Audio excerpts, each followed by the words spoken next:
O universo é repleto de mistérios sem solução. É verdade que, depois de tanto tempo estudando e explorando o espaço, já aprendemos muita coisa sobre o cosmos. Mas, na verdade, não chegamos nem perto de sequer arranhar a superfície.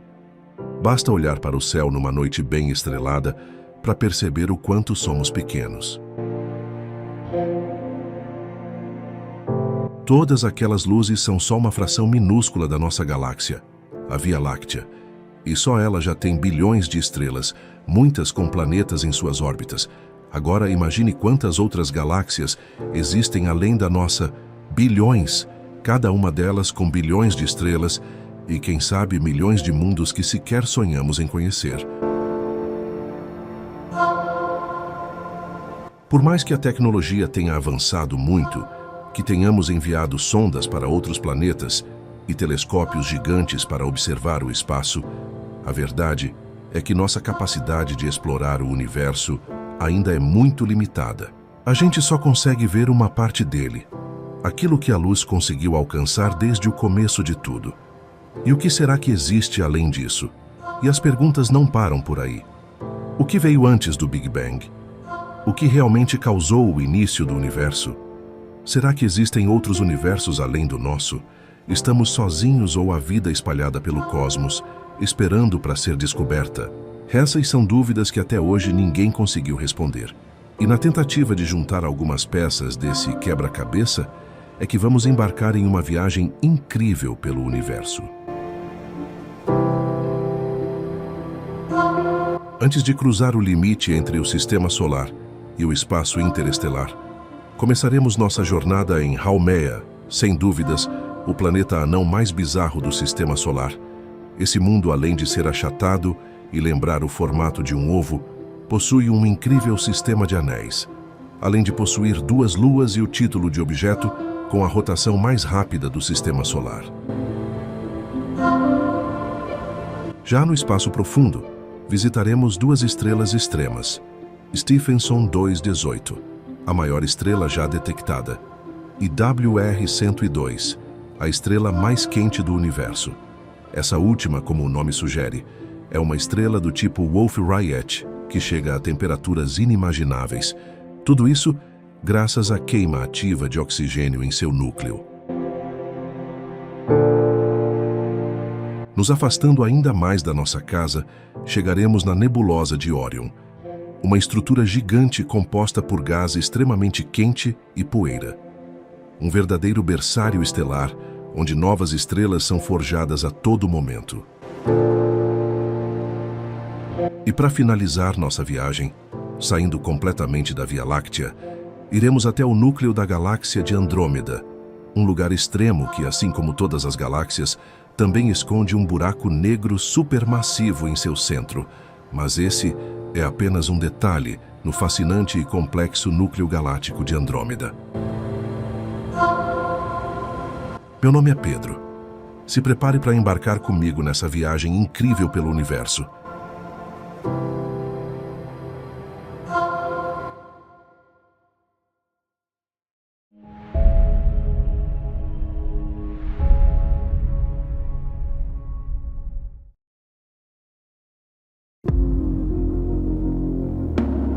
Este é um dos objetos mais estranhos do Sistema Solar. Esse mundo é classificado como planeta anão, mas não é redondo. Além disso, ele possui um anel de asteroides como o de Saturno, mas menos visível. Apesar de ser pequeno, tem 2 luas, possui uma forma achatada que o faz parecer com um ovo e gira mais rápido que qualquer outro objeto do Sistema Solar. Este é Haumea, sem dúvidas, o planeta anão mais esquisito de todos. Haumea fica localizado no cinturão de Kuiper, uma região repleta de corpos gelados, além da órbita de Netuno, parecido com o cinturão de asteroides entre Marte e Júpiter, só que mais massivo e distante do Sol. Por isso, todos os objetos ali são gelados e cobertos de gelo. Corpos como Haumea, que estão além da órbita de Netuno, são chamados de objetos transnetunianos. E esses objetos são extremamente difíceis de estudar devido ao seu pequeno tamanho, baixo brilho e enormes distâncias que nos separam deles. mas isso não impediu os astrônomos de desvendarem esse mundo exótico nos confins do Sistema Solar. A imagem que vimos no início do vídeo é apenas uma representação artística de Haumea. Hoje, ainda não conseguimos fotografar este objeto em alta resolução porque nenhuma sonda foi enviada para explorá-lo de perto, como foi feito com Plutão, por exemplo. De qualquer forma, Haumea tem características muito semelhantes às de Plutão. Ambos estão a distâncias semelhantes do Sol, e estudos indicam que são compostos por materiais parecidos. Com todas essas informações, as imagens artísticas que temos atualmente de Haumea provavelmente chegam próximas à realidade, mas na prática, mesmo com nossos telescópios mais poderosos, Haumea é visto como um ponto de luz orbitado por outros 2 pontos menores. Identificá-lo e catalogá-lo foi extremamente difícil, como vimos por conta da sua distância e tamanho pequeno. E como se isso não bastasse, a história envolvendo a descoberta desse mundo gerou uma das maiores controvérsias na astronomia moderna. Em 2004, a descoberta de Haumea foi reivindicada independentemente por 2 equipes, uma liderada por Michael Brown no Observatório Palomar, nos Estados Unidos, e outra liderada por José Luis Ortiz, no Instituto de Astrofísica de Andaluzia, na Espanha. A equipe americana, que já era responsável pela descoberta de Sedna e pouco tempo depois viriam a descobrir Eris e Makemake, estava explorando o cinturão de Kuiper em busca de novos corpos celestes quando encontraram o planeta Anão. Michael Brown e sua equipe rapidamente publicaram suas descobertas e propuseram o nome de Haumea, que foi inspirado na deusa havaiana da fertilidade e do parto. Enquanto isso, no mesmo ano, a equipe liderada por José Luis Ortiz, na Espanha, também fez observações do mesmo objeto. Ortiz e sua equipe estavam estudando o cinturão de Kuiper e notaram um objeto que compartilhava características similares com o de Brown. No entanto, eles só conseguiram confirmar a descoberta após o anúncio americano, o que gerou uma disputa sobre a prioridade da descoberta. A disputa entre os 2 grupos não era apenas uma questão de crédito, mas também envolvia a atribuição de prioridade na descoberta e a definição de quem tinha feito a contribuição mais significativa. Após um intenso período de negociações e discussões, a União Astronômica Internacional reconheceu oficialmente a descoberta de Haumea, dando o crédito principal à equipe americana liderada por Michael Brown.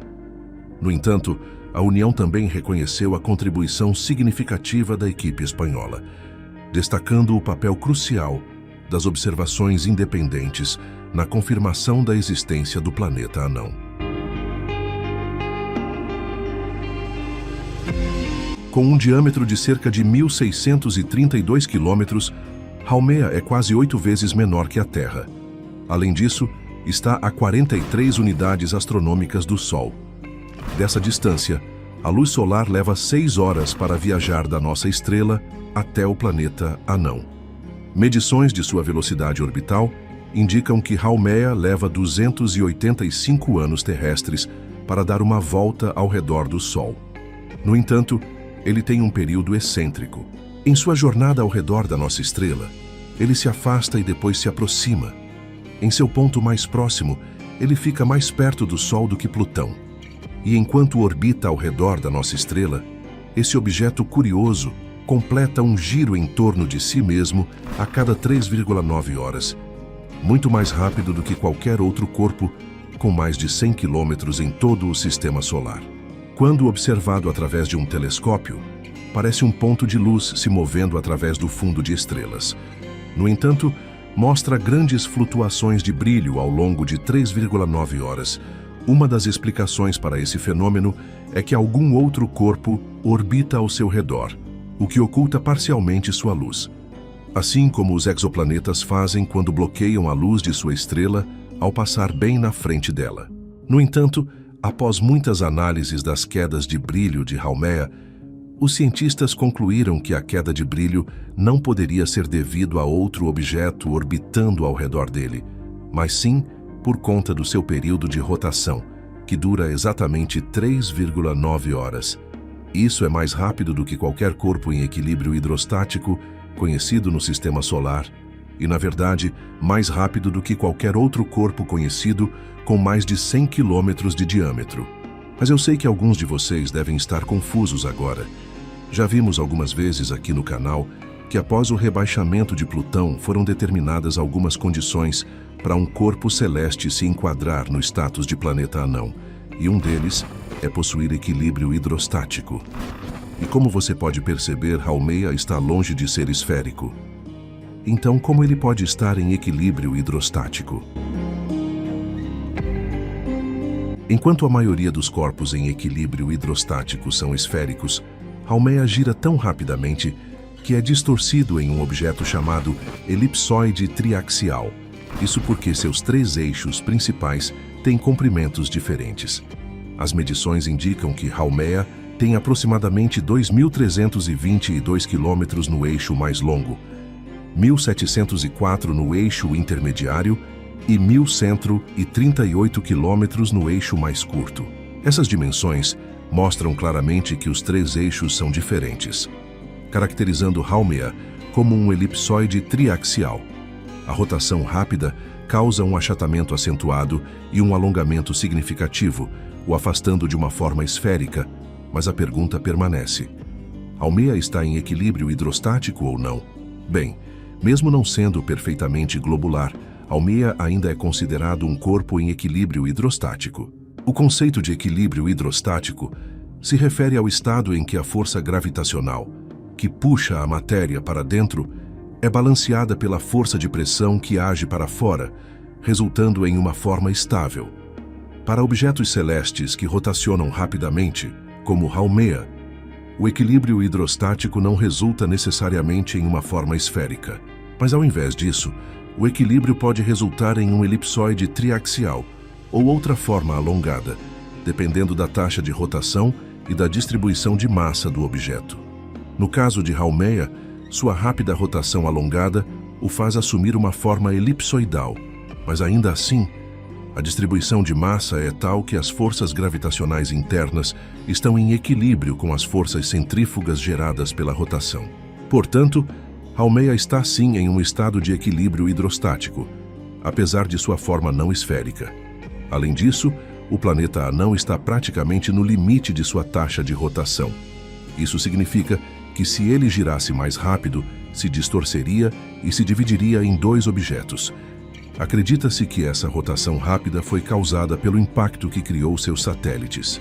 Sim, ele tem luas, mas vamos falar disso mais à frente. Imagens capturadas com telescópios indicam que Haumea é tão brilhante quanto a neve. 80% da superfície do planeta anão parece ser gelo cristalino puro, com alguns fatores contribuindo mais ainda para essa alta refletividade, podendo ser cianeto de hidrogênio ou argilominerais, sais inorgânicos de cianeto, como cianeto de potássio ou cianeto de cobre, também podem estar presentes. Em 2005, os telescópios Gemini e Keck conseguiram de forma independente obter o espectro de luz de Haumea, que mostra grandes quantidades de cristais de gelo semelhantes aos vistos na superfície da Lua de Plutão, Caronte.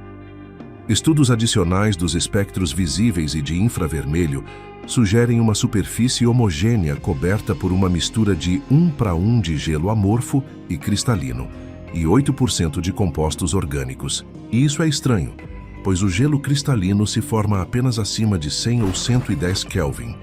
No entanto, a temperatura da superfície de Haumea é inferior a 50 Kelvin, o que é termodinamicamente mais favorável para a formação de gelo amorfo. Então, para que o gelo cristalino se forme, deve ter ocorrido um aumento de temperatura em algum momento, seja por colisões que aqueceram as camadas superficiais ou pelo calor gerado no interior do planeta anão. Os planetas anões são caracterizados por serem menores que a nossa Lua. No entanto, apesar de serem tão pequenos, alguns deles, por incrível que pareça, têm suas próprias luas, embora muito menores que a da Terra. Isso é interessante, considerando que Mercúrio e Vênus não têm satélites naturais. apesar de serem muito maiores que Haumea e outros planetas anões. Mas, de qualquer forma, há 20 anos atrás acreditava-se que Haumea não possuía satélites naturais. Até que em 26 de janeiro de 2005, astrônomos no observatório Keck descobriram um satélite natural orbitando Haumea. Um fato interessante é que inicialmente a equipe do astrônomo Michael Brown, que esteve envolvido na descoberta de Haumea, chamou o planeta anão de Santa, porque ele foi descoberto em 28 de dezembro. Por essa razão, o satélite descoberto em 2005 recebeu o nome provisório de Rudolph, a rena mais famosa do Papai Noel. Mas esse nome não durou muito tempo. O satélite foi posteriormente nomeado de Hi'iaka. Esse é o satélite mais externo, mais significativo e brilhante de Haumea, com cerca de 320 quilômetros de diâmetro.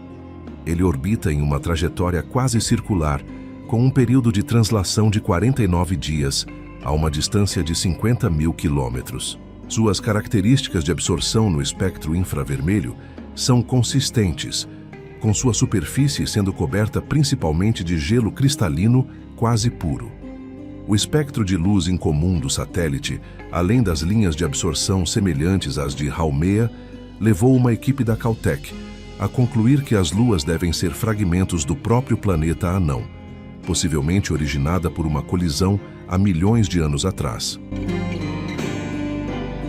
Mais tarde, no mesmo ano, em 30 de junho, foi descoberta uma nova lua que recebeu o nome provisório de Blitzen. Adivinha? Outra rena do Papai Noel. Mas assim como o satélite anterior, teve seu nome alterado, nesse caso para Namaka. Esse é o satélite menor e mais próximo de Haumea. Namaka possui uma órbita ligeiramente elíptica, com um período orbital de aproximadamente 18 dias. Observações feitas em 2008 sugeriram que a órbita de Namaka é inclinada em cerca de 13 graus em relação ao plano da órbita de Hi'iaka, o maior satélite de Haumea.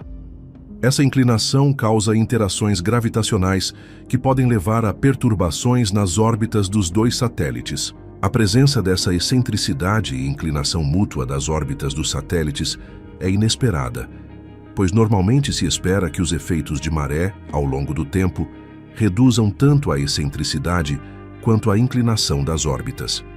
Os efeitos de maré são forças resultantes da interação gravitacional entre dois corpos, que tendem a estabilizar as órbitas e alinhar os planos orbitais. No caso de Namaka e Hi'iaka, a persistência de órbitas inclinadas e excêntricas sugere que outros fatores podem estar em jogo, como interações passadas com outros corpos ou a história de formação do sistema de Haumea.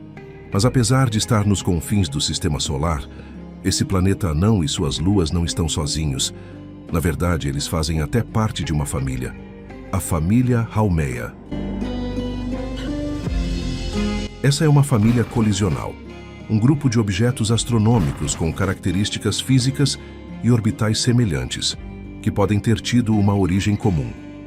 Existem várias teorias sobre a origem dessa família colisional. O astrônomo Michael Brown, pioneiro na descoberta de planetas anões e famoso pela busca do planeta 9, propôs que a família Haumea se formou devido ao impacto direto que arrancou a camada de gelo do planeta anão. Outra hipótese, baseada em uma colisão de alta velocidade, sugere que o material ejetado na colisão inicial se fundiu em uma grande lua de Haumea, que posteriormente foi destruída em uma segunda colisão, espalhando seus fragmentos para fora. Ou seja, a colisão da colisão. No entanto, o cinturão de Kuiper não é tão povoado assim. Então a chance de uma colisão no sistema solar primitivo é inferior a 0,1%. A família colisional de Haumea não poderia ter se formado no cinturão de Kuiper primordial. Isso porque um grupo tão unido teria sido dispersado pela migração de Netuno, o que inclusive acredita-se ser a causa da baixa densidade atual do cinturão de Kuiper. A hipótese mais aceita é que a família colisional se formou em uma região entre Netuno e o cinturão de Kuiper, e só depois foi empurrada para a localização atual. E como se Haumea, como vimos, não fosse complexo o bastante, ele ainda tem mais uma característica fascinante: ao redor do planeta anão existem anéis. Antes pensávamos que no sistema solar apenas os gigantes gasosos podiam ter anéis, mas pelo jeito não, já que Haumea também possui um. Não o vemos diretamente, mas sabemos que está lá. Como? Graças a uma coincidência cósmica conhecida como ocultação estelar, que aconteceu em 2017. Neste tipo de fenômeno, semelhante a um eclipse, um objeto no sistema solar passa em frente a uma estrela distante do ponto de vista de um observador na Terra, fazendo com que ela pareça sumir e depois ressurgir no céu. Os astrônomos aproveitam estas ocasiões para fazerem medições mais precisas do tamanho e outras características dos objetos próximos. E esta era justamente a intenção principal com Haumea. Mas pouco antes e depois da ocultação, os astrônomos observaram pequenas diminuições no brilho da estrela, indicativos de que ela estava sendo parcialmente encoberta por um anel de detritos na órbita do planeta anão. De acordo com os cientistas, a estrutura tem uma largura de cerca de 70 quilômetros, formando um círculo de quase 4,6 mil quilômetros de diâmetro sobre o equador de Haumea. Muitos brasileiros participaram da equipe de estudo que descobriu o anel, que inclusive era liderada por José Luiz Ortiz, ele mesmo, o astrônomo que dividiu o crédito da descoberta de Haumea com Michael Brown. Assim como com os planetas gigantes, os anéis ao redor de Haumea se formaram de uma maneira semelhante. Esses anéis são formados de partículas de poeira e rochas que vai do tamanho de um grão de areia a vários metros de diâmetro. O anel do planeta anão está em ressonância de 3:1 com a rotação do planeta anão, o que significa que as partículas no anel completam uma revolução sempre que Haumea gira 3 vezes sobre seu próprio eixo. Todas essas características tornam Haumea um dos objetos mais fascinantes e complexos do sistema solar. Da sua forma bizarra e rotação ultra-rápida, até os anéis e luas que o rodeiam, Haumea desafia nossas expectativas e nos mostra como o cosmos pode ser incrivelmente diverso. Mesmo sem uma sonda para nos revelar todos os seus segredos, as observações feitas até agora pintam um quadro de um mundo gelado, cheio de mistérios e controvérsias históricas. Seja você um entusiasta da astronomia ou apenas curioso, Haumea certamente tem algo a oferecer. Quem sabe o que mais vamos descobrir à medida que nossa tecnologia e compreensão do universo avançam? Quais serão os segredos que esse mundo fascinante ainda irá nos revelar?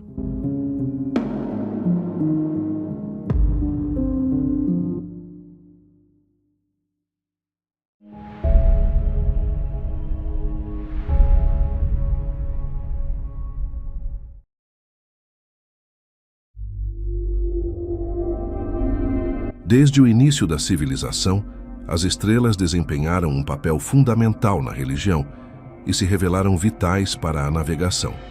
Essa fascinação do ser humano pelo céu tornou a astronomia a mais antiga das ciências. A invenção do telescópio e a descoberta das leis do movimento e da gravitação no século XVII levaram à constatação de que as estrelas eram exatamente como o Sol, todas obedecendo às mesmas leis da física. No século XIX, a fotografia e a espectroscopia, que é o estudo dos comprimentos de onda de luz que os objetos emitem, tornou possível investigar as composições e os movimentos das estrelas à distância, levando ao desenvolvimento da astrofísica. De lá para cá, muita coisa mudou. Os equipamentos e ferramentas foram se modernizando e novas descobertas incríveis foram feitas. Mas uma coisa não mudou: a concepção da importância das estrelas, não só para a Terra e para o surgimento da vida, mas para o universo.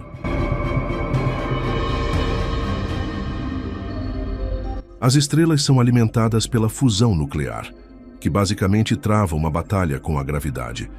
De maneira simples, a gravidade tenta espremer a estrela e a fusão tenta impedir que isso ocorra. Quando 2 átomos de hidrogênio se fundem, eles produzem um átomo de hélio e liberam um elétron e vários neutrinos. Além disso, uma grande quantidade de energia é liberada durante o processo. No entanto, a fusão de hidrogênio em hélio não é o único processo que aquece as estrelas. Em temperaturas mais altas, outros elementos podem participar de reações químicas, como o lítio, carbono ou oxigênio. Nesse caso, núcleos de elementos mais pesados, como enxofre, magnésio ou fósforo, são produzidos. Sua carga é maior e eles se repelem com mais força, ou seja, muito mais energia é necessária para superar essa resistência. Quando uma estrela de sequência principal esgota a maior parte de seu suprimento de hidrogênio, ela começa a se expandir e a esfriar com o tempo. É nesse ponto que ela se transforma em uma gigante vermelha. Ela continuará a queimar devido a reações termonucleares do hélio, transformando em carbono e oxigênio. No entanto, eventualmente ela se tornará instável, perdendo suas camadas externas e, dependendo da massa, explodindo em uma supernova. Mas aí que tá. Curiosamente, quando a massa de uma estrela é maior do que um certo valor, a fusão de elementos pesados pode se tornar a principal fonte de energia da estrela, mesmo depois que todo o hidrogênio foi usado. Esses objetos celestes são chamados de estrelas Wolf-Rayet, ou abreviando WR. Esta classe de objeto espacial foi descoberta em 1867 pelos astrônomos franceses Charles Wolf e George Rayet, que ficaram intrigados com as linhas de emissão anormalmente brilhantes de elementos pesados nos espectros dessas estrelas. Quanto à composição interna desses objetos celestes incomuns, isso só foi explicado muito tempo depois. Estrelas dessa classe geralmente são pesadas, têm um suprimento bastante escasso de hidrogênio e estão nas etapas finais de sua evolução.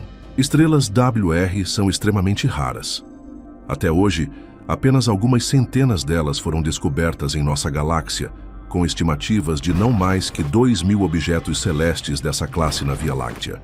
Elas são subdivididas em 3 sequências principais, dependendo do elemento predominante no espectro, sendo eles nitrogênio, carbono e oxigênio. Cada uma delas, por sua vez, é subdividida em vários tipos, e é justamente em um deles, mais especificamente na categoria das sequências espectrais de oxigênio, que se enquadra a estrela mais quente do universo. O corpo celeste, agora conhecido como WR-102, foi descoberto em 1971 e suas características foram estudadas ao longo dos anos. De acordo com a análise espectral, a temperatura da superfície da estrela ultrapassa os 210.000 graus Celsius, o que a torna aproximadamente 36 vezes mais quente que o nosso Sol. A luminosidade desse objeto incandescente também é incrível, estimada em mais de 380.000 vezes a do Sol. WR-102 está localizada a cerca de 10.000 anos-luz de distância, na constelação de Sagitário. Apesar de sua luminosidade excepcionalmente alta, ela não pode ser vista a olho nu, pois está muito longe de nós. WR-102 pertence atualmente à extremamente rara classe de estrelas WR, contendo grandes quantidades de oxigênio e quase nenhum hidrogênio.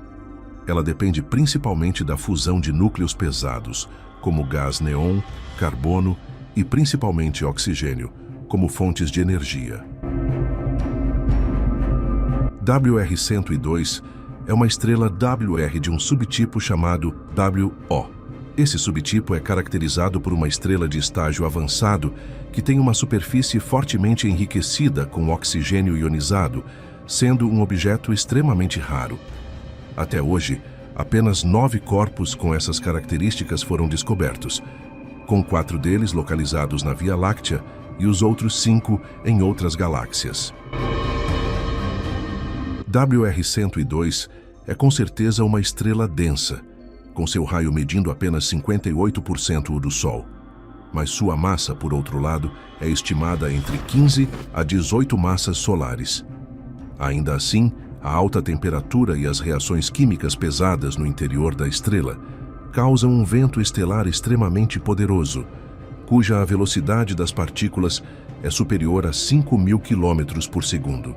WR-102 leva apenas alguns meses para perder uma massa equivalente à da Terra através do vento solar. E com essa taxa de emissão de partículas, a estrela perderá uma massa solar em cerca de 10 mil anos. Não há planetas orbitando WR-102. Ao invés disso, a estrela está envolta em um envelope de gás, não muito denso e exposto à radiação ultravioleta poderosa e a um forte vento estelar. Essas condições fazem com que o gás se contraia e ionize, o que sustenta sua estrutura elaborada de protuberâncias e arcos ao redor da estrela. De acordo com uma teoria proposta, a nuvem de gás ao redor de WR-102 pode ser provavelmente remanescente da antiga camada externa de hidrogênio da estrela. Outra teoria sugere que a nuvem se formou como resultado do fluxo de partículas emitido pelo astro. WR-102 não é o único lugar incrivelmente escaldante no universo. Podemos observar alguns lugares com temperaturas semelhantes como WR-142, WR-30A e WR-93b, assim como o núcleo central da NGC 6302, a nebulosa da borboleta, com temperaturas em cerca de 200 mil graus Celsius. Algumas anãs brancas podem ter quase a mesma temperatura. No entanto, nada disso se compara às estrelas de nêutrons. Quando as estrelas de nêutrons nascem, suas temperaturas podem chegar a incríveis 100 bilhões de graus. Emissões ativas de neutrinos as resfriam relativamente rápido, mas, de qualquer forma, a temperatura de superfície de qualquer estrela de nêutrons nunca é inferior a algumas centenas de milhares de graus. Voltando a WR-102, julgando pelos dados que temos sobre a evolução estelar hoje, essa estrela está no fim de sua vida. Ao contrário das estrelas da sequência principal, as estrelas WR não se expandem em suas etapas finais de vida. Sua massa substancial mantém todo o material estelar junto em uma bola densa e quente. No entanto, após perder muita de sua massa através do vento estelar, o objeto eventualmente será desestabilizado. Se as estimativas atuais estiverem corretas, WR-102 parece estar pronto para se tornar uma supernova a qualquer momento nos próximos 1.500 anos. Levando em conta que a distância entre a estrela e a Terra é de 10 mil anos-luz, é altamente provável que o evento já tenha ocorrido. Felizmente, nosso planeta está muito longe para sofrer quaisquer efeitos perigosos dessa emissão. WR-102 é composta de elementos químicos bastante pesados, incluindo ferro. Sua evolução posterior a forçará a se contrair até um ponto crítico. A grande explosão que encerrará o ciclo de vida da estrela desencadeará processos envolvendo prótons e nêutrons. Dessa forma, elementos ainda mais pesados se formam, incluindo os transurânicos, ou seja, elementos mais pesados que o urânio. Eventualmente, WR-102 muito provavelmente deixará para trás uma estrela de nêutrons, um corpo celeste incrivelmente quente e denso, com uma alta taxa de rotação e fortíssimos campos magnéticos. As camadas externas da estrela anterior, perturbadas pela explosão, formarão uma nebulosa esfriando lentamente e emitindo calor para o espaço ao redor. Bilhões de anos depois, esse material poderá formar um novo sistema planetário e, quem sabe, exoplanetas promissores, um bom final para um astro tão extremo.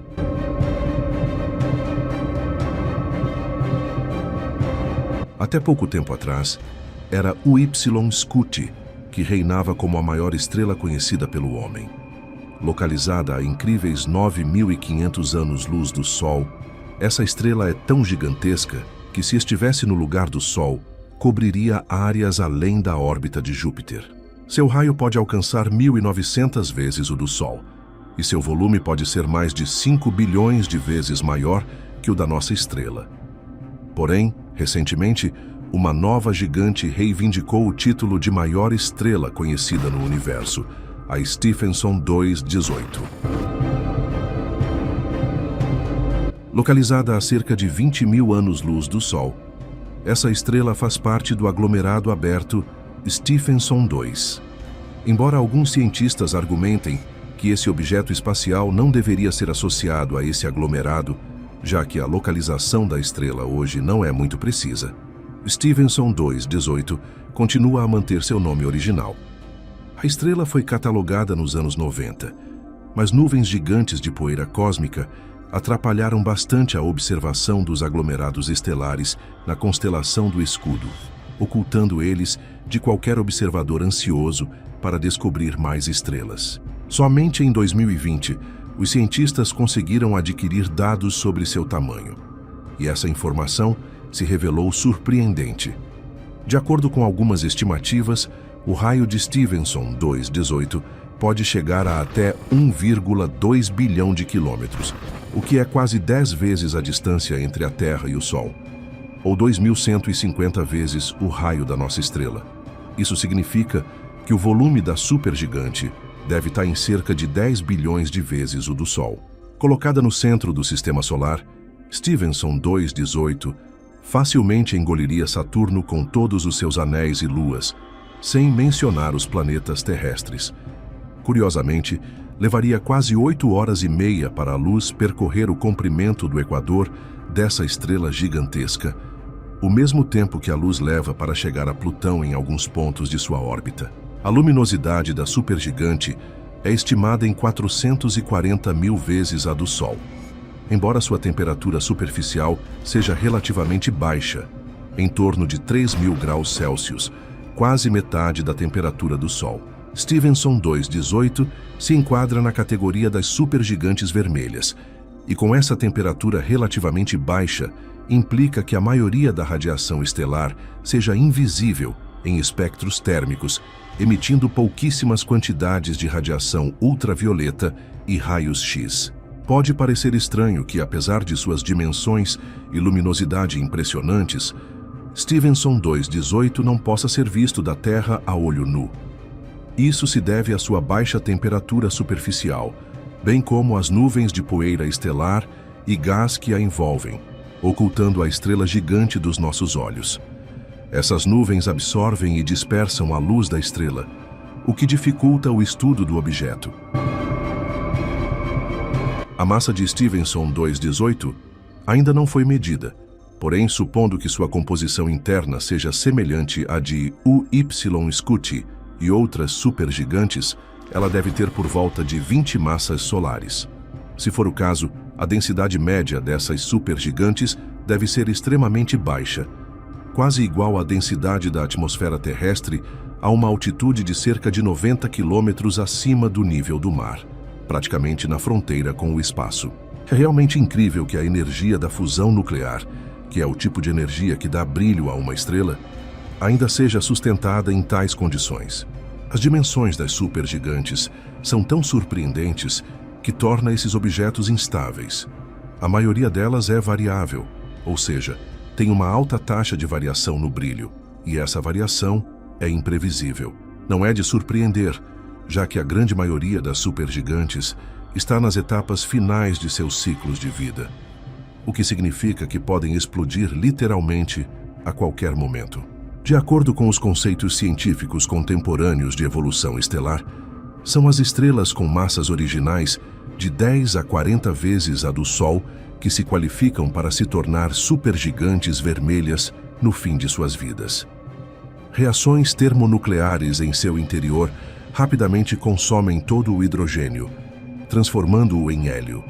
Após isso, as reações de fusão de hélio, carbono, oxigênio e lítio se tornam a principal fonte de energia da estrela.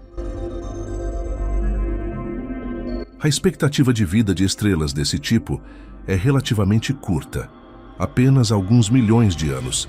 À medida que evoluem, as supergigantes se expandem rapidamente e perdem sua massa devido ao forte vento solar, além das ejeções de massa coronal.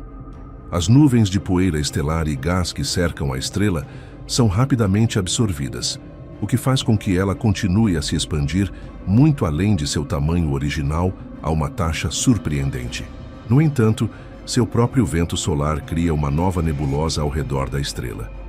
Por conta da vida curta desse tipo de estrela, dificilmente um planeta pode se originar nesse gás. Após vários processos químicos complexos, a supergigante finalmente explode em uma supernova ou em uma hipernova. As camadas externas da estrela são lançadas para longe e então gradualmente se resfriam, formando uma nebulosa. Quanto ao núcleo anterior, ele se torna uma estrela de nêutrons ou um buraco negro, dependendo de sua massa. Um evento de hipernova é acompanhado por uma explosão de raios X de alta energia, poderosa o suficiente para eliminar qualquer vida dentro de um raio de vários anos-luz. Felizmente para nós e para a Terra, até agora, todas as supergigantes identificadas pelos cientistas estão consideravelmente distantes, então parece que no momento estamos seguros. Levando em consideração a alta luminosidade, baixa temperatura e dimensões impressionantes, é seguro presumir que a zona habitável de Stevenson 218 deve ser realmente enorme. Essa região deve estar aproximadamente a 663 unidades astronômicas do centro da estrela, ou seja, 20 vezes a distância do centro do Sol à órbita de Plutão. Quanto à área da zona habitável, espera-se que seja 1 bilhão de vezes maior que a do Sistema Solar. Os cientistas admitem a possibilidade da existência de sistemas planetários ao redor de supergigantes, mas levando em consideração a vida curta e as condições instáveis dessas estrelas, as chances são quase nulas. De qualquer forma, nenhum exoplaneta foi descoberto até agora nos arredores de Stevenson 218, mas pode ser que, neste exato momento, seu núcleo esteja encolhendo para formar uma estrela de nêutrons extremamente densa, enquanto os fragmentos das camadas externas voam em todas as direções para se tornarem, quem sabe, novas estrelas e planetas. As estrelas são verdadeiras maravilhas cósmicas, alimentadas por uma batalha épica entre a fusão nuclear e a gravidade. Desde a fusão do hidrogênio para formar hélio, até a produção de elementos mais pesados, como carbono e oxigênio, as estrelas nos mostram uma dança complexa de processos químicos e físicos. À medida que as estrelas evoluem, elas podem se tornar gigantes vermelhas, supergigantes ou até mesmo estrelas Wolf-Rayet, que desafiam a compreensão atual de tamanho e temperatura. De qualquer maneira, independente da classe ou tipo estelar, esses corpos celestes fascinantes regem o universo desde o início dos tempos.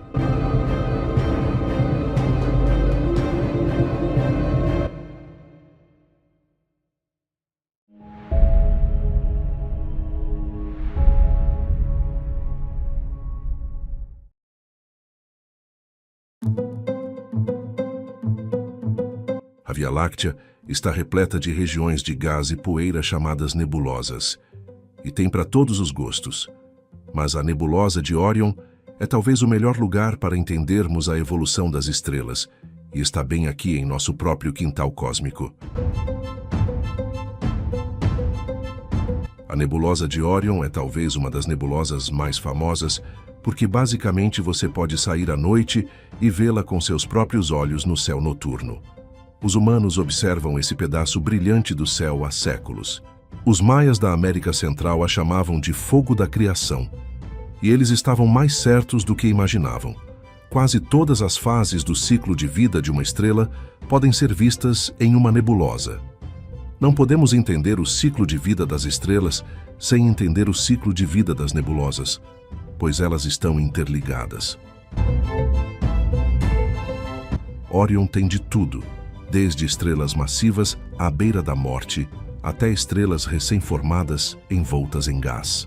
Você vê as intrincadas faixas de material, os véus finos envolvendo estrelas recém-nascidas, pilares colidindo uns com os outros, e estrelas atravessando nuvens de gás. O espaço aqui é permeado por radiação ionizante letal e fios de hidrogênio incandescente. Vórtices ardentes são capazes de absorver sistemas estelares inteiros.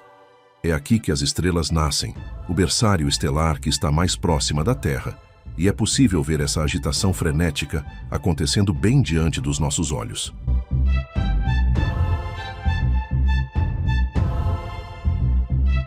Existem berçários estelares espalhados por toda a galáxia, algumas delas relativamente modestas em tamanho, enquanto outras se estendem por dezenas e até centenas de anos-luz. São vastas nebulosas compostas de gás e poeira interestelar, comprimidas violentamente pela gravidade.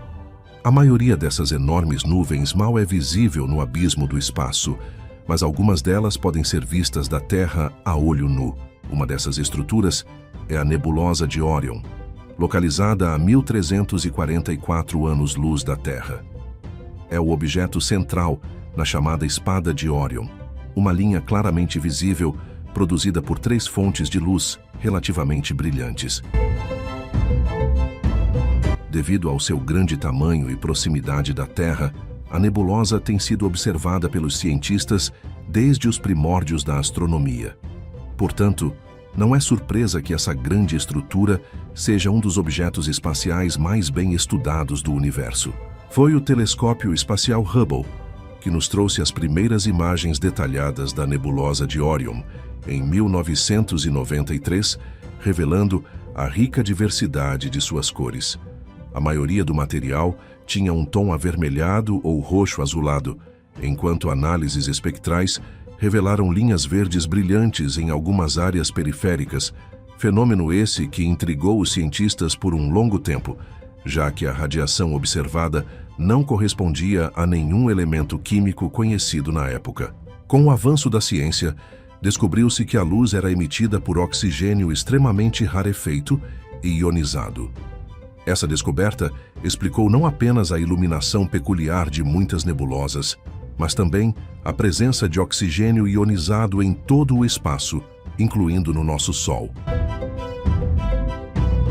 Em 2018, usando novos dados, a NASA criou uma visualização 3D inovadora do interior de Órion.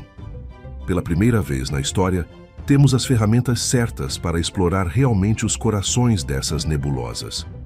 Esse emaranhado de poeira e estrelas já era incrível antes, mas agora temos imagens ainda mais vívidas para realmente apreciar a grandiosidade dessa estrutura.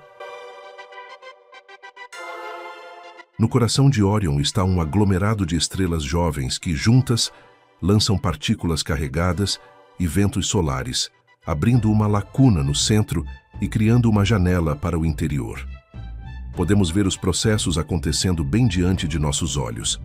A intensa luz estelar do aglomerado energiza o gás circundante, fazendo-o brilhar em tons de rosa e azul. O rosa vem da luz emitida pelos átomos de hidrogênio na nebulosa, brilhando como o gás em um tubo de neon. O azul tende a vir da luz das novas estrelas quentes, refletida nas partículas de poeira. Essas novas estrelas quentes iluminam a nebulosa de Órion, mas, na verdade, nasceram na escuridão.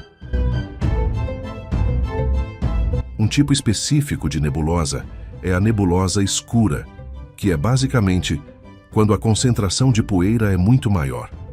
Nuvens densas de poeira bloqueiam a luz visível das estrelas por trás, criando formas sombrias, como a nebulosa Cabeça de Cavalo.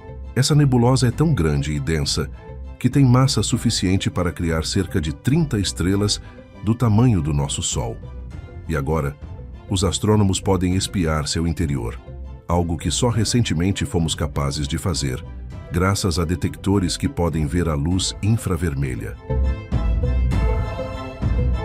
É basicamente a luz infravermelha que nos permite enxergar através da poeira das nebulosas e ver o que está acontecendo em seu interior. Os seres humanos não podem ver essa faixa de luz, mas podemos senti-la como calor. Detectores infravermelhos nos dizem que essas nuvens escuras em formação estelar estão extremamente frias, centenas de graus abaixo de zero, mas bem no interior delas há pontos extremamente quentes. Se olharmos com infravermelho, vemos uma assinatura de densidades e temperatura incríveis, indicando o nascimento de novas estrelas. Até o momento, foram descobertas mais de 3.000 estrelas na nebulosa de Órion, bem como enormes nuvens de gás interestelar e um grande número de protoestrelas. Toda essa incrível diversidade de objetos espaciais está concentrada em uma área de cerca de 23 anos-luz de diâmetro, todos interagindo continuamente de maneira complexa. A massa total do material concentrado aqui é cerca de 10.000 massas solares. Ao observarmos a nebulosa de Órion de perto, notamos várias áreas claramente definidas, sendo a mais notável delas o trapézio, também conhecido como Theta 1 Orionis. É um aglomerado estelar aberto com cerca de 300.000 anos de idade, composto por 8 componentes principais, alguns deles estrelas binárias, já outras solitárias. As estrelas mais brilhantes e visíveis do trapézio são 4 sistemas estelares designados por letras do alfabeto latino. Localizados próximos uns dos outros, eles estão dentro de uma área de cerca de 1,5 anos-luz de diâmetro. Cada um desses objetos tem cerca de 15 a 40 massas solares, o que significa que essas estrelas são bem jovens e quentes. Theta 1 Orionis C é a estrela mais massiva e mais brilhante, tanto no aglomerado do trapézio quanto na própria nebulosa. É uma estrela de sequência principal branca e azul, com uma massa de aproximadamente 40 vezes a do Sol e um raio 8 vezes maior que o da nossa estrela. Sua temperatura superficial é de aproximadamente 45.000 graus Celsius e sua luminosidade é cerca de 250.000 vezes maior que a do Sol. A radiação de Orionis C ilumina toda a nebulosa ao seu redor, mas há pouco gás interestelar em sua vizinhança próxima, devido aos poderosos ventos estelares típicos dessa classe de estrelas, que expulsa quase todo o material para longe. Viajando alguns anos-luz além do trapézio, encontramos outro sistema notável, Theta 2 Orionis, composto por 3 estrelas gravitacionalmente ligadas, localizadas próximas à chamada Barra de Órion, uma extensa característica de gás quente emitindo luz intensa. Essa área foi difícil de estudar por muito tempo, devido a densas nuvens de poeira, mas graças ao telescópio James Webb, foi possível visualizar imagens mais detalhadas dessa região. O primeiro componente de Theta 2 Orionis é um pouco menos massivo e luminoso do que a estrela mais brilhante do trapézio. Quanto à sua temperatura superficial, ela é de cerca de 35.000 graus Celsius. O segundo astro do sistema é 15 vezes mais massivo que o Sol e 12.000 vezes mais brilhante. O terceiro astro possui uma massa equivalente a 5 massas solares e sua temperatura quase atinge 13.700 graus Celsius. No entanto, não foram apenas as estrelas brilhantes que chamaram a atenção dos pesquisadores. As câmeras infravermelhas do James Webb permitiram detectar objetos antes invisíveis, escondidos nas nuvens de gás e poeira.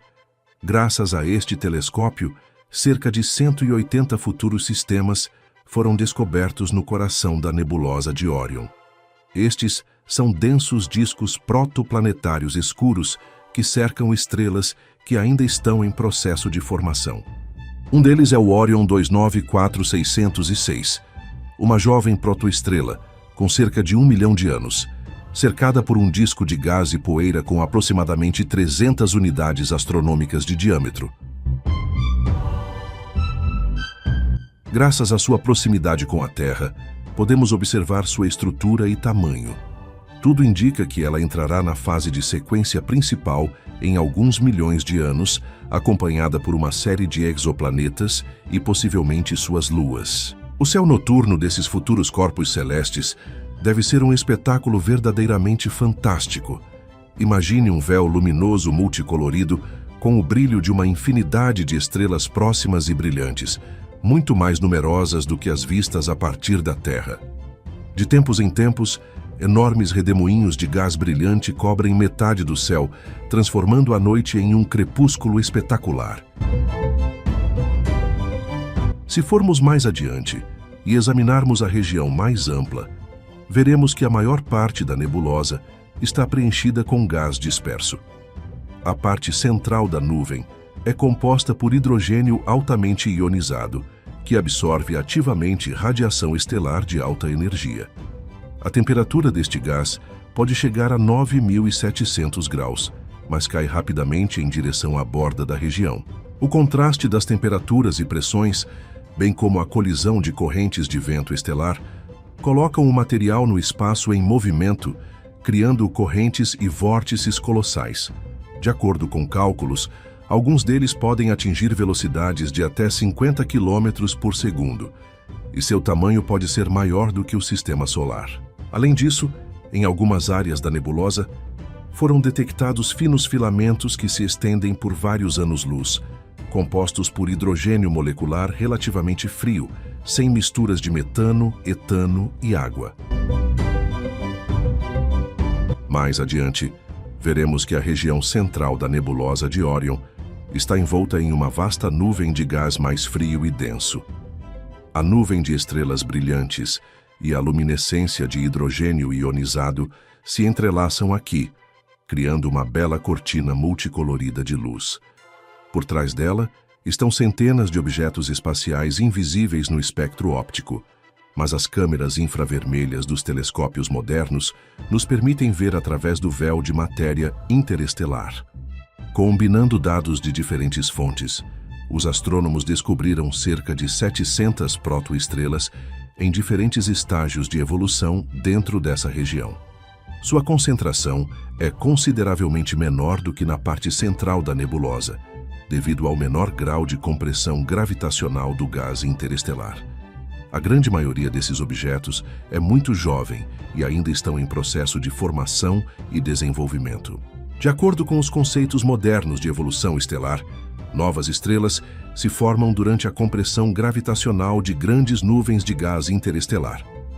Normalmente, como resultado desse processo, as gigantescas nebulosas se dividem em vários centros de gravidade agrupados, que logo se transformam em protoestrelas.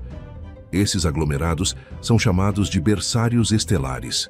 Em certo ponto, a pressão interna do gás comprimido compensa as forças gravitacionais, levando a protoestrela a um estado de equilíbrio temporário.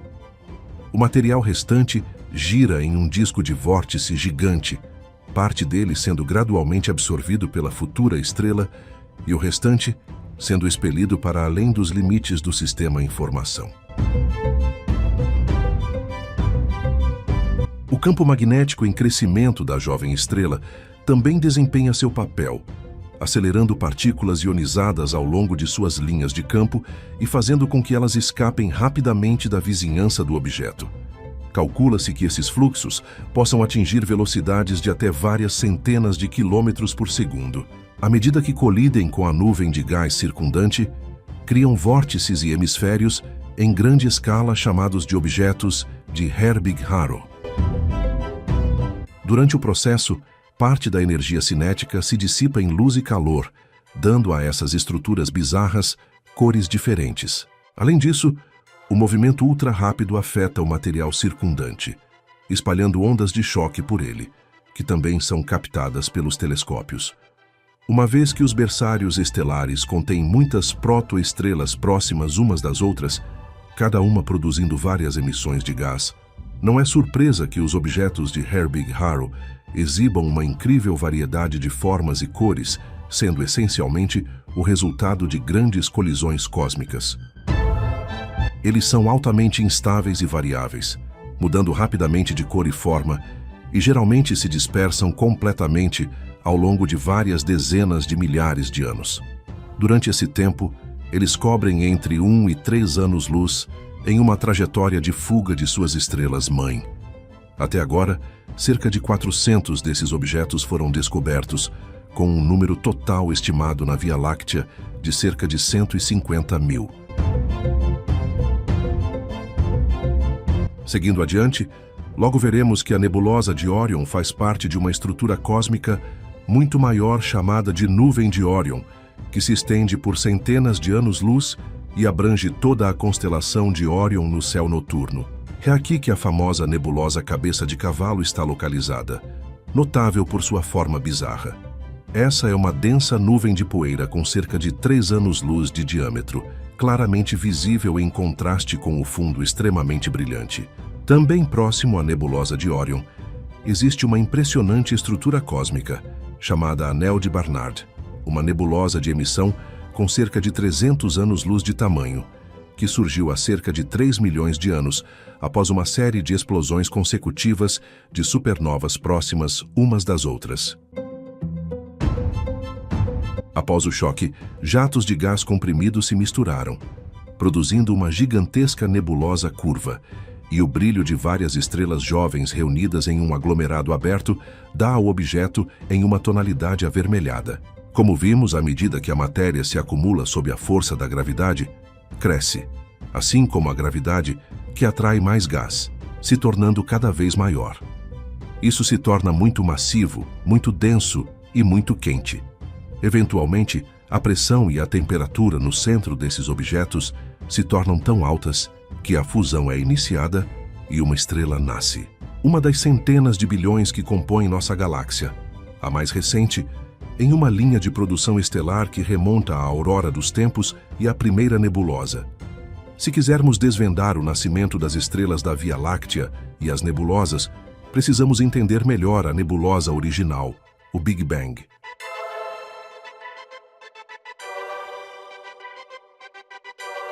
Há 13,8 bilhões de anos, o universo irrompeu em vida. Inicialmente era pura energia, mas ao longo de 300 mil anos, essa energia se resfriou em gás de hidrogênio e hélio. Naquela época, o universo inteiro era uma nuvem enorme. Os ingredientes essenciais do nosso universo se espalharam à medida que o universo se expandiu, e assim o universo começou como uma gigantesca nebulosa. Com o tempo, a nebulosa primordial começa a colapsar e a se fragmentar em pequenos aglomerados. Essas regiões se tornam tão densas que colapsam em discos com bolas de gás super quentes em seus núcleos. As primeiras estrelas se acendem. Elas começam contendo basicamente hidrogênio e hélio, mas à medida que envelhecem, criam outros elementos mais pesados. À medida que o tempo passa, essas bolas de fogo forjam novos elementos, isso é o que elas fazem. Mas muitas dessas primeiras estrelas eram massivas, e estrelas massivas não vivem por muito tempo. Elas queimam seu suprimento de hidrogênio incrivelmente rápido e se consomem até morrer após alguns milhões de anos. Depois disso, elas se apagam em uma explosão que libera elementos mais complexos de volta na nebulosa primordial. Após a formação da primeira geração de estrelas, houve um enorme surto de novos elementos que se formaram e foram dispersos pelo universo para formar a próxima geração de estrelas. À medida que a segunda geração de estrelas vive e morre, ela adiciona ainda mais ingredientes à mistura cósmica. A próxima geração de estrelas funde mais elementos, explode, morre e espalha o material. Nova nebulosa, nova geração de estrelas, cada geração com mais elementos na tabela periódica do que a anterior. E cerca de 300 milhões de anos após o Big Bang, nossa galáxia, a Via Láctea, começa a se formar. Eventualmente, nosso Sol rico em elementos é formado. Acreditamos que nosso Sol seja uma estrela de terceira geração. Então, na verdade, era uma nebulosa, uma estrela, uma nebulosa, uma estrela e uma nebulosa antes de se tornar nosso Sol. Levou cerca de 10 bilhões de anos para criar uma mistura cósmica de elementos rica o suficiente para construir um planeta com vida. Carbono, hidrogênio, nitrogênio, oxigênio, fósforo e enxofre. Esses são os ingredientes-chave para a vida, e eles foram forjados no interior de estrelas. Esses elementos são criados durante a vida de uma estrela, mas é necessário um processo incrivelmente violento para liberá-los no cosmos, um evento que pode ser visto claramente em todo o universo, uma supernova. Apesar de toda a beleza dessa nebulosa, se levarmos em consideração o padrão do universo, a nebulosa de Órion é um objeto frágil e instável. Ventos estelares e a pressão da luz de muitas estrelas jovens, bem como emissões de gás e vórtices turbulentos, constantemente dispersam seu material no espaço circundante. A nebulosa já perdeu cerca de 60% de seu material original, e em cerca de 100 mil anos, ela se dispersará completamente. No lugar da brilhante nuvem multicolorida, restará um aglomerado de estrelas semelhante às Pleiades. Por um tempo, as jovens estrelas que o compõem se moverão juntas, mas eventualmente cada uma seguirá seu caminho, chutadas pela gravidade de suas irmãs, e viajaram pela vastidão da galáxia. Mesmo com anos de observação e a modernização do equipamento, o telescópio James Webb demonstrou claramente que ainda não vimos o universo em toda a sua diversidade. Graças às imagens do telescópio, descobrimos que até mesmo áreas supostamente bem estudadas do céu estrelado podem esconder novas e surpreendentes descobertas. As profundezas escuras do espaço podem guardar inúmeros mistérios. Quem sabe o que veremos por lá amanhã?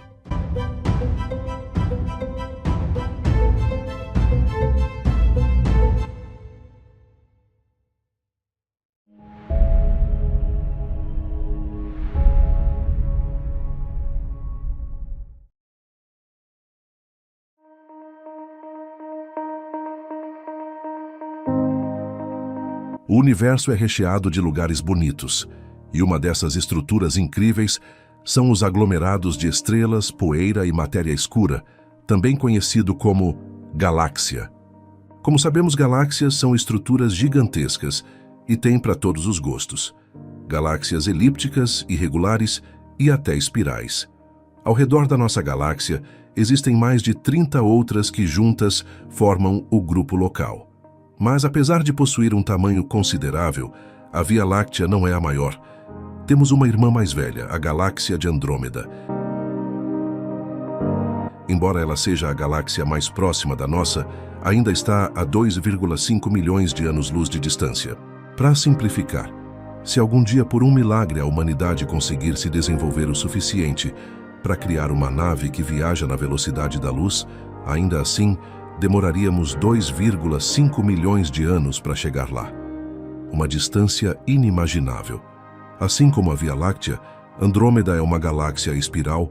Além dessa, as duas possuem muitas outras semelhanças, mas o tamanho não é uma delas, já que Andrômeda é bem maior que a nossa galáxia. Na verdade, Andrômeda é tão grande e brilhante que é o objeto mais distante que conseguimos ver a olho nu. Essa galáxia colossal contém mais de 1 trilhão de estrelas, enquanto a Via Láctea pode conter de 200 a 400 bilhões de estrelas. Andrômeda tem cerca de 200 mil anos-luz de diâmetro, o dobro da Via Láctea, com seus 100 mil anos-luz. Então a pergunta é, como essa galáxia vizinha cresceu tanto e o que está escondido dentro de seu centro galáctico extremamente brilhante?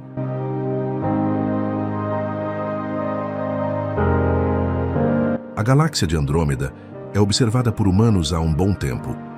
Há registros sobre ela em livros persas antigos que datam do ano de 964. Inclusive a galáxia tinha até apelido, era chamada de a Pequena Nuvem. Entretanto, foi por meio do catálogo de Charles Messier de 1764 que o objeto se tornou mais conhecido. Já na década de 20, havia um grande debate sobre nebulosas. Em especial Andrômeda, a dúvida que pairava no ar era se esses seriam objetos dentro da Via Láctea ou algo bem mais distante. A polêmica foi fomentada principalmente pelos telescópios, que já eram capazes de identificar algumas estrelas na galáxia vizinha, que nessa época ainda era vista como um tipo de nebulosa. Quando Edwin Hubble desenvolveu seu estudo sobre as estrelas variáveis, ele conseguiu medir distâncias de objetos cósmicos e comprovou que Andrômeda é, na verdade, uma galáxia separada, muito mais distante da Via Láctea do que se imaginava na época. Além disso, Hubble conseguiu mostrar que existem outros bilhões de galáxias universo afora. Uma hipótese relativamente antiga, mas que nunca havia sido comprovada. Com a popularidade do catálogo de Messier entre os astrônomos amadores, Andrômeda ficou conhecida como Messier 31, ou M31. Hoje em dia, séculos após a época de Hubble e Messier, sabemos que tanto a Via Láctea quanto Andrômeda provavelmente se formaram na mesma época, perto do início do universo, há 13,5 bilhões de anos atrás. Estas duas galáxias cresceram ao longo de suas vidas, consumindo outras galáxias com as quais colidiram. Mas seguindo esse padrão, um dia nós também colidiremos com Andrômeda. Embora a colisão inicial seja estimada em cerca de 4 bilhões de anos, as simulações de computador prevêem que levará mais 2 bilhões de anos para que as galáxias se fundam completamente. Segundo os cálculos, após 6 bilhões de anos, Andrômeda e Via Láctea se tornarão uma só. Após isso, não seremos mais uma galáxia espiral, com incríveis braços compridos de estrelas brilhantes como estamos acostumados, mas em vez disso, teremos nos transformado em uma enorme massa de estrelas, chamada de galáxia elíptica. Essa é a representação de como nosso céu pode parecer pouco antes dessa fusão monumental. Outra semelhança entre a Via Láctea e Andrômeda é que ambos têm uma bolha central repleta de estrelas brilhantes, e que no centro escondem um monstro gravitacional faminto, um buraco negro supermassivo. Buracos negros supermassivos são monstros gravitacionais com uma massa absurda, que podem possuir entre milhões a bilhões de vezes a massa do nosso Sol. Os astrônomos não sabem exatamente por que esses misteriosos objetos escuros se tornam tão massivos, mas eles acreditam que pode estar ligado à sua presença no centro de sua galáxia hospedeira. Não faz muito tempo, o buraco negro supermassivo no coração da Via Láctea, chamado Sagitário A Estrela, foi capturado pela primeira vez na história. O resultado, essa imagem espetacular. Eu sei que na imagem é possível ver apenas um borrão, mas esse é o borrão mais incrível da história. Os cientistas acreditam que no núcleo de quase todas as galáxias massivas do universo, outro buraco negro supermassivo como esse pode ser encontrado. Essa imagem impressionante mostra o núcleo central extremamente brilhante de Andrômeda. E além do buraco negro, essas estrelas escondem outro segredo. Em 1993, os astrônomos ficaram surpresos ao descobrir duas bolhas de luz ao redor do núcleo da galáxia. Um aparentemente azul e o outro vermelho. Anos se passaram e ainda não tínhamos uma resposta para esse fenômeno, até que finalmente, em 2012, os astrônomos chegaram à conclusão que a bolha azul é na verdade um aglomerado de estrelas jovens e extremamente quentes em torno do buraco negro supermassivo de Andrômeda. Uma característica também encontrada no núcleo da Via Láctea, indicando que esta pode ser uma característica comum em muitas galáxias. Já a bolha vermelha no núcleo de Andrômeda é na verdade um disco elíptico de estrelas mais velhas que cercam o aglomerado azul e o buraco negro supermassivo. Curiosamente, não vemos esse disco estelar vermelho na Via Láctea, nos levando a se perguntar o que pode ter ocorrido no passado nebuloso de Andrômeda que poderia ter criado esse disco misterioso. E não é que recentemente, os astrônomos podem ter encontrado uma resposta para esta pergunta e, para melhorar, envolve uma colisão cósmica colossal.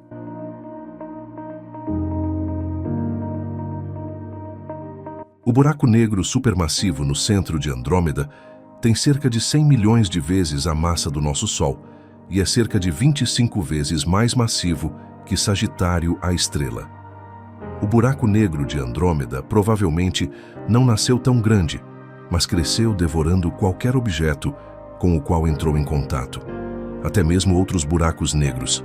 E é esse apetite de tamanho cósmico que pode ter criado esse misterioso disco torto de estrelas antigas descobertas no coração de Andrômeda.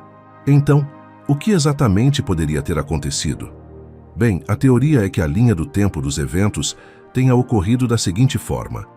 Há mais de 1 bilhão de anos, uma galáxia colide e começa a se fundir com Andrômeda. O buraco negro da galáxia em colisão é atraído para perto do buraco negro de Andrômeda, que é maior. Logo, eles começam a orbitar um ao outro, em uma dança gravitacional violenta. Quando isso acontece, o material no centro das galáxias é puxado em direção aos buracos negros e começa a orbitá-los a alguns anos-luz de distância. Este material eventualmente se aglutina e forma novas estrelas, criando um anel em torno dos buracos negros. Finalmente, os buracos negros se fundem em um evento poderoso, produzindo uma explosão de ondas gravitacionais. Como um desses buracos negros em fusão era muito menor que o outro, essa explosão não irradiou uniformemente em todas as direções, e sim se concentrou em uma das direções. Essa explosão desequilibrada pode dar ao buraco negro recém-formado um chute em alguma direção, resultando em um disparo em altíssima velocidade, potencialmente a 200 km por segundo, velocidade próxima à da luz. Quando isso acontece, consequentemente as estrelas em órbita também recebem um chute e suas orbitas são perturbadas, criando uma nova órbita elíptica. Com esta nova órbita, eles aceleram à medida que se aproximam do buraco negro e depois desaceleram quando estão mais longe. É possivelmente por isso que o disco que vemos no centro de Andrômeda parece inclinado com um lado muito mais brilhante. Isso acontece porque as estrelas se aglomeram à medida que desaceleram quando estão mais longe do buraco negro, como se fossem faróis de carros em um trânsito congestionado, e se espalham conforme a velocidade da órbita aumenta. As bolhas de estrelas azuis que vemos são mais jovens, então elas apareceram mais tarde. Por isso, muito provavelmente não tiveram suas órbitas perturbadas. Mas isso, porém, é apenas uma possível série de eventos que poderiam ter resultado no que vemos hoje, no centro de Andrômeda. Os estudos não param, e esse é o primeiro passo para entender o que está acontecendo nesse lugar incrível. À medida que a tecnologia melhora, seremos capazes de cavar cada vez mais fundo nos núcleos de galáxias próximas, conseguindo mais informações sobre como galáxias como Andrômeda e até a nossa evoluíram ao longo dos bilhões de anos em que existiram.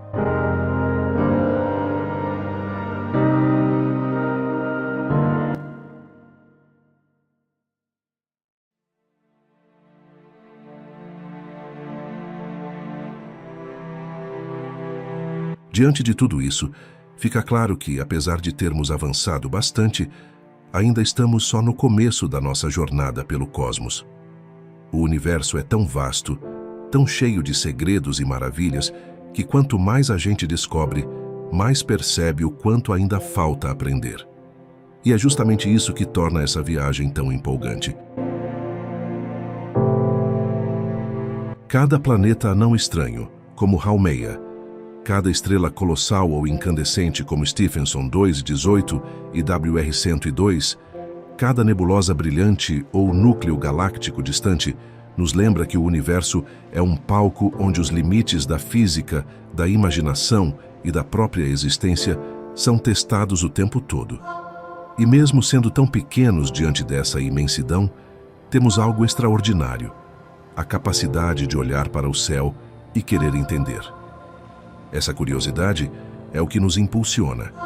Ela nos leva a construir naves, enviar sondas, apontar telescópios e formular teorias que tentam dar sentido a tudo isso. É o que nos faz perguntar o que existe além da borda do universo observável, ou se há outras formas de vida esperando para serem encontradas. E mesmo sem ter todas as respostas, seguimos explorando, sonhando, avançando. Essa jornada não é só sobre descobrir o universo lá fora. É também sobre descobrir a nós mesmos aqui dentro. Nossa curiosidade, nossa coragem e nossa vontade de ir sempre além. Obrigado.